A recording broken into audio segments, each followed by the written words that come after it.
Nadia Bolz-Weber, Shameless, A Sexual Reformation.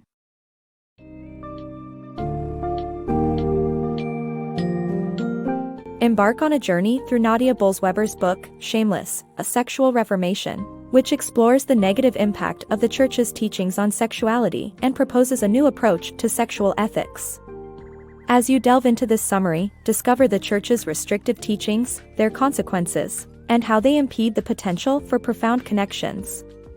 You will learn how sexuality, often seen as sinful, is a gift from God meant to be embraced and celebrated without shame or fear. This summary also highlights the importance of consent, mutuality, and concern in a Reformed Christian sexual ethic.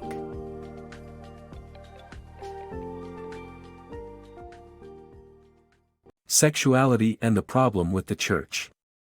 The Church's strict teachings on sexuality exclude many individuals and force them to deny parts of themselves. The author believes that these teachings should be revised to prioritize people over harm. Christians who do not fit into the mold prescribed by the Church must either force themselves to fit in or face the consequences. The author, a Lutheran pastor, shares examples of individuals in her congregation who have been hurt by the Church's teachings on sexuality. She proposes a new approach that prioritizes the healing of sexual shame experienced by many individuals in the Church. Embracing sexuality, a gift from God. Our sexuality is a gift, and suppressing it has terrible consequences. The author argues that the Church's teachings often lead people to suppress their sexuality, which can have awful results. From struggling to connect with oneself and others, turning to porn as a substitute for intimacy, having trouble forming a healthy sexual relationship, to resorting to self-harm, suppressing our sexual desires harms our human identity. The author believes that we should be free to explore this gift, as long as it is not directed at children or animals, or harmful, and that it's natural to us since our anatomy is proof of it. Prohibitionists, Misinformation and the Quest for Holiness. Learn about the use of misinformation in the Prohibitionist campaign, the true meaning of holiness, and the negative effects of the purity movement in this thought-provoking book. The author argues that true holiness is about connection with God and others, and sexual purity is not a prerequisite for holiness. The concept of purity creates division and shame, forcing people to suppress their natural desires and feel inadequate. Church's role in sexual harassment. The erroneous teachings of the Church on male dominance contribute to sexual harassment against women, according to the author. The Church's belief that women caused the downfall of mankind and inherited sin from Eve has reinforced the idea that men should dominate women. This belief drives much of the sexual misconduct that women experience today. The author proposes that both men and women inherently deserve dignity and should reject male dominance and the harassment that comes with it. The book of Genesis teaches that God created both men and women in His image, which means that neither one has dominance over the other. A new Christian sexual ethic.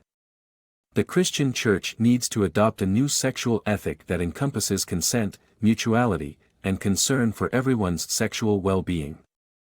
This ethic should be based on the World Health Organization's definition of sexual health.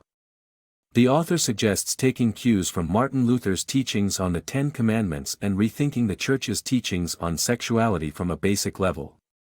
The Church needs to move beyond seeing sexual conduct and views on sexuality as just a list of don'ts and into a more inclusive understanding that supports individuals and avoids harming anyone. Overcoming sexual shame. Sharing our emotional scars can lead us to find communities and heal from sexual shame. Have you ever tried to ignore a negative experience, fearing judgment from others? This book's summary highlights the essence of how open communication is essential in moving forward from traumatic experiences such as being in an unhealthy relationship or losing a job. People who have faced sexual shaming from the Church must openly acknowledge how it has harmed them to move forward. Initially, discussing the pain of sexual shame may seem daunting. However, being honest about our emotions can actually lead to forming genuine connections with people. Jesus himself showed his crucifixion scars to his disciples after resurrection, and it identified him with them. Likewise, sharing our emotional scars can help us find our own community. It is understandable to feel too vulnerable to discuss past traumas, especially considering that burying it at the back of one's mind can seem initially easier. Nevertheless, it prevents genuine connections and processing of experiences, leading to an inability to grieve. Our bodies need to heal by processing past traumas, and safe support spaces can be good, solid friendships, conversations with therapists, or inclusive church communities. The author believes that when people are able to talk about their scars and how they've been hurt, they move closer to healing from their sexual shame. It is crucial to acknowledge that ignorant attitudes and beliefs of societal norms promote sexual shame. Breaking such barriers requires being open with our emotions, addressing traumas, and taking steps toward personal healing.